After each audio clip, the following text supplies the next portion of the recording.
Hey you guys, it's Heather here and I'm back with part 2 of the new SLP grad series. So if you haven't watched part 1 yet, I would go back and watch that first before you watch this one. If you are in the right place, let's get right into it. Today we are talking about the CF supervision. The main takeaway for this video is interview your interviewer. Really get to know who your supervisor / mentor will be, because you only get one chance, one CF period, one mentor, and you just don't want to be stuck with someone who you're not really vibing with and getting along with for 9 months. After your supervision, you are going to get your C's and then you are going to have to work with this person. So ask yourself, is this someone that I want to see as my coworker? Someone I want to build a professional relationship with? Be honest with yourself and know what you're getting yourself into. Now, I've been a CF back in 2017, so I know what that's like. I've been through the same process that many of you are going into now, and in the interview, there were things that I should have asked, but I just didn't, because I was in the position of, okay, well, if this person is going to be scoring me and sending that off to ASHA and New York State,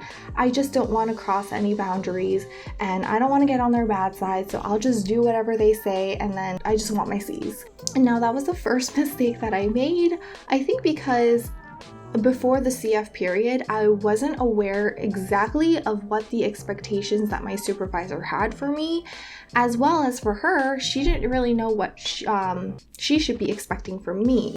Those expectations have to be very clear cut. If it can be written, all the better, and make sure that that's established at the time of the interview, if not, after you are accepted and you are offered the position. So you want to make sure that this supervisor, first of all, is capable and equipped to be a supervisor and be a good one, that is. And number 2, that their supervising style won't clash with your preference of how you want to be supervised. Just to give you an example off the top of my head, for me, I really love written feedback. That's so helpful for me because I can keep a record of what he or she has said about me in the past and where and how far I've come. It's pen on paper, there's no he said, she said, it's there. But my supervisor, she didn't really do that for me. She instead gave me verbal feedback. And so I started to question, wait, I thought she said this, but now I'm not so sure. Wait, she told me to do this, and I thought I did it, but now she's telling me that no, I wasn't supposed to do this, I was supposed to do that. And it became really confusing for both parties, honestly. And it's not her fault. I should have been more upfront, and said, this is what I want. And I think that's what you need to realize, that this is your CF experience. If you're not happy with the supervision that you're getting, then you need to speak up about it and you need to advocate for yourself. Your supervisor is there to just facilitate and support you along the way, and every mentee that she's had is going to be different. Some might want to be more independent and some might want, more support. So you need to be upfront about it and tell her or him what it is exactly that you require from the supervisor. Don't be afraid of stepping on toes or worrying that, oh, I'm crossing a boundary, because that's what she's there for. And if she signed up to be your mentor, then she should be receptive to that. Okay, if she's not, I think that's a whole nother red flag right there. And with that, I want to just say, make sure everything's clear cut from the get-go. At the interview, maybe you can ask her, hey, this is what I expect or want out of my supervision experience. Is this something that you can do for me? Or maybe you can ask her, hey, how long have you been a supervisor for? Have you had other mentees before? What was that experience like? Was there a time when a relationship that you had with a mentee didn't really work out? If so, how did you handle it? These are all really good questions because it's going to give you a little a glimpse of how they would handle it if you were to be, under their supervision. So it's critical that you understand what their approach of supervision will look like. Another good question that you can ask is like, what do you think your strengths and weaknesses are as a supervisor? And what are the ways in which you are trying to address your weaknesses? Are you attending any professional development courses?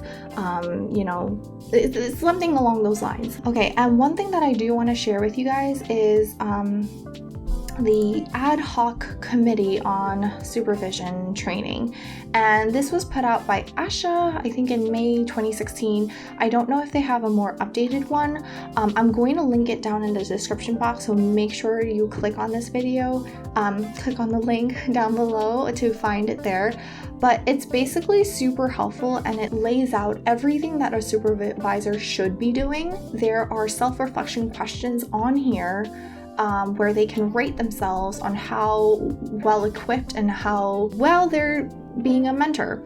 And it's important that you find a supervisor who can do this, because if they're not able to self-reflect, adapt, and go along with your feedback, then what's the point? Why are they even a mentor? If she's there to support you as you become an independent clinician, she needs to help you in that. And if she's not, then she shouldn't even be, he or she, I'm sorry, I keep saying she because there's mostly females in this field, but then she shouldn't even be in the position of being a mentor. So just keep that in mind, that she's there for you.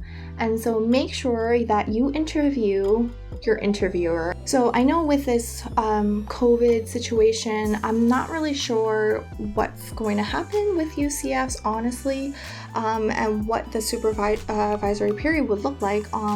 I haven't lived through COVID and CF, so if you are a clinical fellow or you've just finished your clinical fellowship year, I would love to hear your insights and thoughts and leave them down below, because they could really help out. I personally can't speak for that experience, so if you could help our field out, please leave a comment.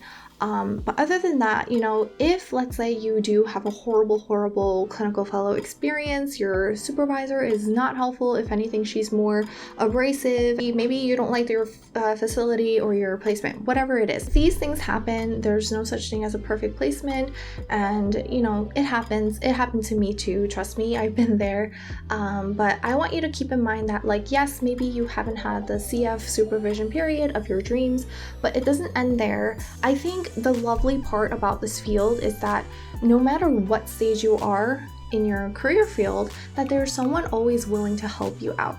I'm 3 years into the field, and I help out, the speech therapist working in my school building, and she has 25 plus years of experience, and she also teaches me some of the strategies that she's learned along the way. So it's collaborative, we learn from each other, and just because you have a horrible CF experience, don't be discouraged, because the learning and the supervision doesn't have to end with the 9 months.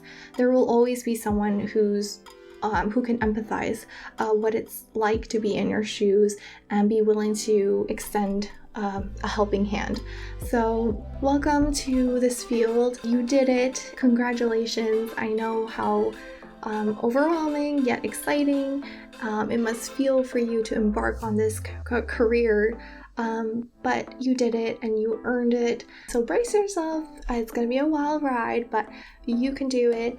And I'm here to help if anything. So if you have any questions, concerns, anything that you want me to make a video about, leave them down below. I don't get many comments, so I do read and respond to every single one, and I do take them very seriously. So let me know down below. And now if you made it to the end of the video, I'm gonna do this again. Here is your secret phrase, and it is summer, because summer is right around the corner. So comment summer down below, and I will see you guys in the next video. Bye bye.